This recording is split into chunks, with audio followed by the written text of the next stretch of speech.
حضرت آدم علیہ السلام سب سے پہلے انسان ہیں جن کو اللہ تعالیٰ نے دنیا میں بھیجا، اور سب سے پہلے نبی آپ ہیں۔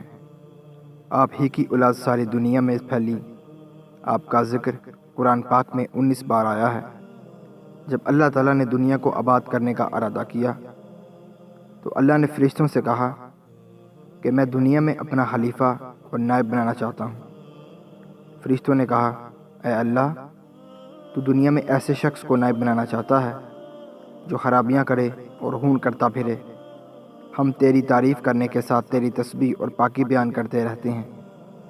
اللہ تعالیٰ نے فرمایا، میں وہ باتیں جانتا ہوں جو تم نہیں جانتے۔ اللہ تعالیٰ نے حضرت آدم علیہ السلام کو سب چیزوں کے نام سکھا دیے، پھر ان کو فرشتوں کے سامنے کیا اور فرمایا، اگر تم سچے ہو تو مجھے ان کے نام بتاؤ۔ انہوں نے کہا، تو پاک ہے، جتنا علم تو نے ہم کو بخشا ہے، اس کے سوا ہم کو کچھ نہیں معلوم۔ پھر اللہ تعالیٰ نے فرشتوں کو حکم دیا کہ تم آدم علیہ السلام کو سجدہ کرو، تو وہ سب سجدے میں گر پڑے، مگر شیطان نے سجدہ نہیں کیا۔ اس کا ذکر پہلے بھی آیا ہے۔ اللہ تعالیٰ نے حضرت آدم علیہ السلام سے کہا کہ تم اور تمہاری بیوی جنت میں رہو اور جہاں سے چاہو کھاؤ پیو، مگر ایک خاص درخت کے متعلق حضرت آدم علیہ السلام کو منع کر دیا کہ اس کے قریب بھی نہ جانا، ورنہ تم ظالموں میں سے ہو جاؤ گے۔ اس طرح اللہ تعالیٰ نے حضرت آدم علیہ السلام کا امتحان لیا کہ دیکھیں یہ ہمارا کہنا مانتے ہیں یا بھول جاتے ہیں اور شیطان کے بہکاوے میں آ جاتے ہیں۔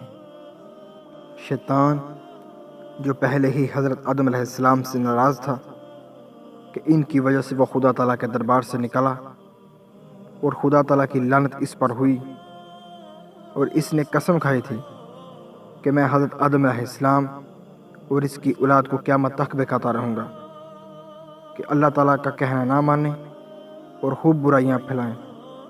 وہ حضرت آدم اور ان کی بیوی حضرت حوا علیہ السلام کو برابر بہکاتا رہا کہ اس درخت کا پھل تم ضرور کھاؤ، اس کے کھانے سے تم فرشتہ بن جاؤ گے، جنت میں سے کبھی نہ نکلو گے۔ اور ایک دن حضرت آدم علیہ السلام اور ان کی بیوی حضرت حوا علیہ السلام بھول سے شیطان کے بہکاوے میں آ گئے اور درخت کا پھل کھا لیا، اور پھر جنت کا لباس ان کے بدن سے غائب ہو گیا اور وہ جنت کے پتوں سے اپنے بدن کو چھپانے لگے۔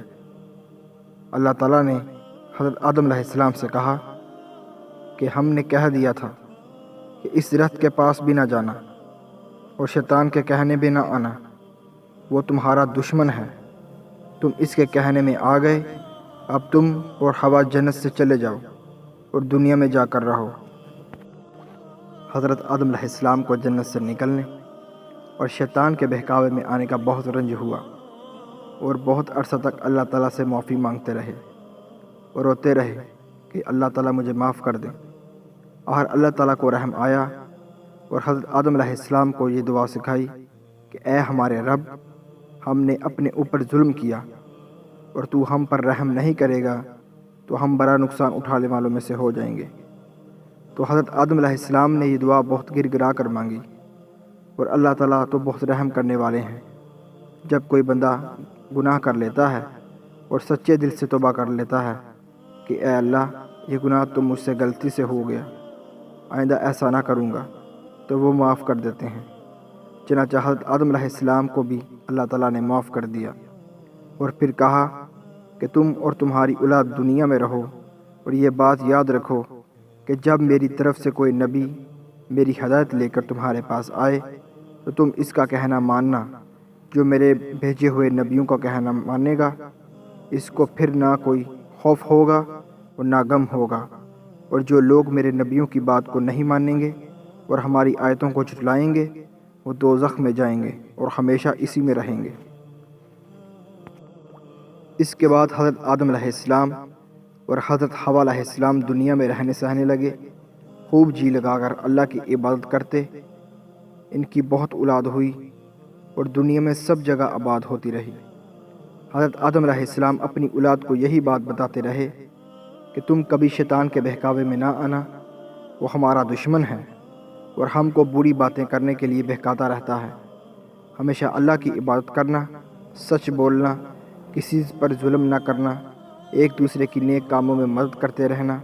آخرکار حضرت آدم علیہ السلام 900 سال زندہ رہ کر وفات پا گئے۔